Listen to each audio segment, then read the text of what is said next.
Hello everyone and welcome to my presentation. It is Life with Severe Complex Regional Pain Syndrome, or CRPS for short. My name is Victoria Abbott-Fleming, and at the end hopefully we'll have some questions, and if you do have any questions please at the end let me know. So who am I? Well, actually sometimes I don't actually know myself, but my name is Victoria Abbott-Fleming, as I said, and I'm actually a trained barrister. And I was diagnosed with complex regional pain syndrome, CRPS, back in 2004 after a fall downstairs. I am now actually a bilateral or double above knee amputee due to the condition and the severe symptoms of it. That's how serious this condition can get. I am now a founder and chair of trustees of Burning Nights CRPS Support charity. We finally got our charity number only 12 days ago, so we are very new. So how did it all begin? How did I get this condition? As I said, I was a trained barrister, and I decided that instead of going straight to work experience and get my pupillage, which is an apprenticeship, I decided that I would try and pay off some of my student debts.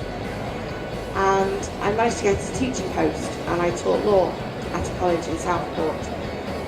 Temporary post, nothing happened, don't panic, nothing major happened just yet.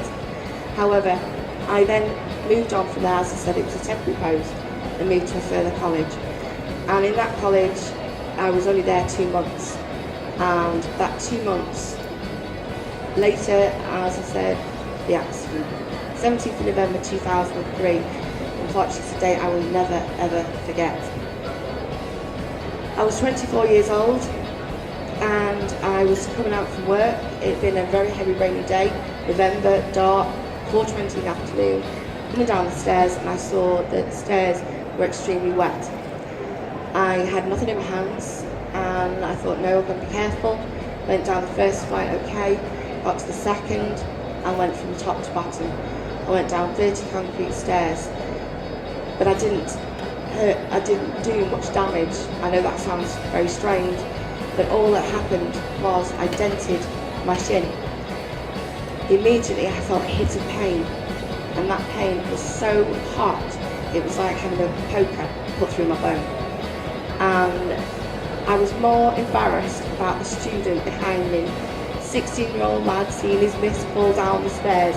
Not a good idea, but I know, never mind, embarrassment had to go, so I shot off, got in the car, phoned my husband, and he said, no, don't worry, you'll be fine, I'll come pick you up if necessary. And because it was so short, not far from home, I said, no, don't worry, I'll drive home. I don't remember that drive home to this day. I got home and saw my husband, and I couldn't actually move. By that point, my leg had swelled up to triple its size, and I'd actually split because of the pressure. That was the initial injury on the left. That's all that happened. Nothing, ginormous, no breaks, no sprains, nothing. That was it. That is the split that happened. On the right, as you can see, there's bruising. So we had a lot of people, a lot of diagnoses, a lot of people saying, oh, you'll be fine, GP, no, don't worry about it.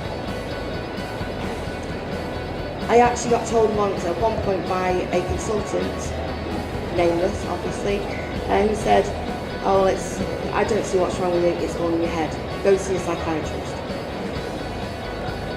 It didn't look much of an injury, as you see. Unfortunately, that caused this condition. I'd had diagnosis of hairline fracture, compartmental syndrome, lymphedema. I had hamstring injury apparently, I had Achilles tendon, tendonitis, you name it, we had it. But nobody could understand why the pain was so severe. It was just as if my leg was sat in boiling oil all the time. The pain was intense and it was horrific. I was sent to physio. I saw a fracture clinic who said, go to physio, no problem, they'll help you. Saw physio, we had acupuncture, we had acupressure.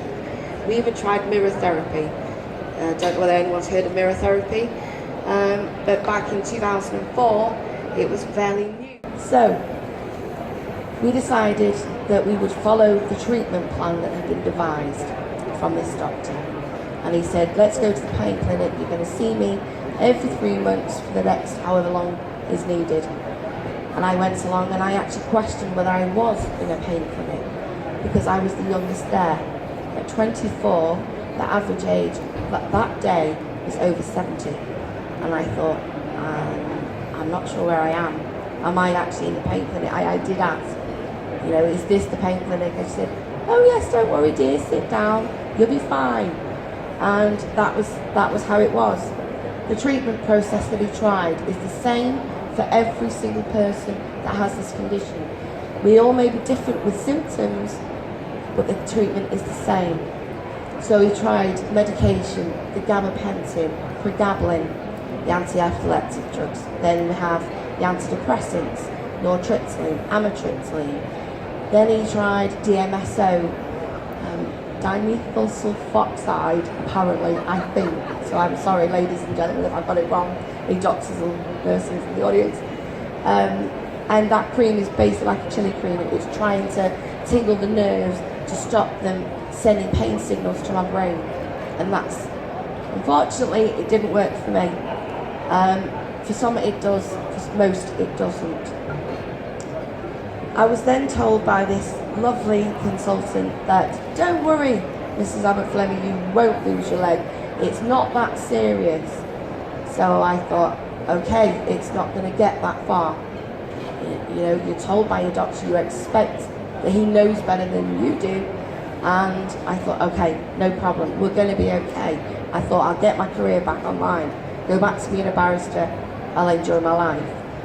Unfortunately, that never happened. We tried so many treatments that I could probably not be able to name every single one.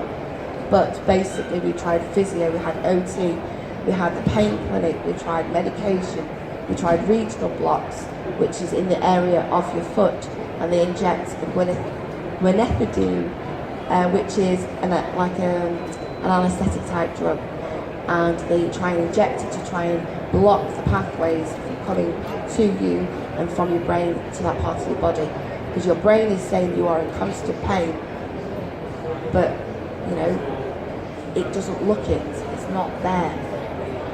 Eventually I was referred for a spinal cord stimulator. This, unfortunately, in Britain is considered the last form of treatment. It's the last resort due to the high cost. At the time it's £10,000, but now it's around about £15,000. So trust hospitals cannot afford it. They simply cannot afford hundreds of patients coming in and saying they need a spinal cord stimulator. However, I was referred to a centre that should be able to deal with it. I was full of excitement. Yes, I'm going to get something that's going to actually work, because it's put across as a wonder type of treatment. And unfortunately, I sat there and came out so disappointed, because I was told the cost is too prohibitive. You have to try every other treatment first. And I needed to try the lumbar block, so that's the same anaesthetic block but in your spinal cord. You then try more drugs, more opiates. Eventually I had so many tablets, I was on 92 tablets a day. I now take 60 a day, and it's just like having food 4 times a day. The symptoms of CRPS, so what are they? Pain. The pain is always hypersensitive. It is always out of proportion to the initial injury. So you have a sprain. It shouldn't be a huge amount of pain that's so burning hot feels like a poker stuck through your bone or through your skin. But then it'll freeze. It'll go blue. It'll go black. It'll go pink. It'll go white. It'll change temperature. You'll start to sweat. Your hair grows. Your nail starts to go brittle. Your hair falls out, and it's not just in that CRPS area, it's everywhere. Your head, your arms, your legs, everywhere. Unfortunately, because of the pain, it's 24/7, you start to not be able to sleep. Insomnia happens. Depression comes in.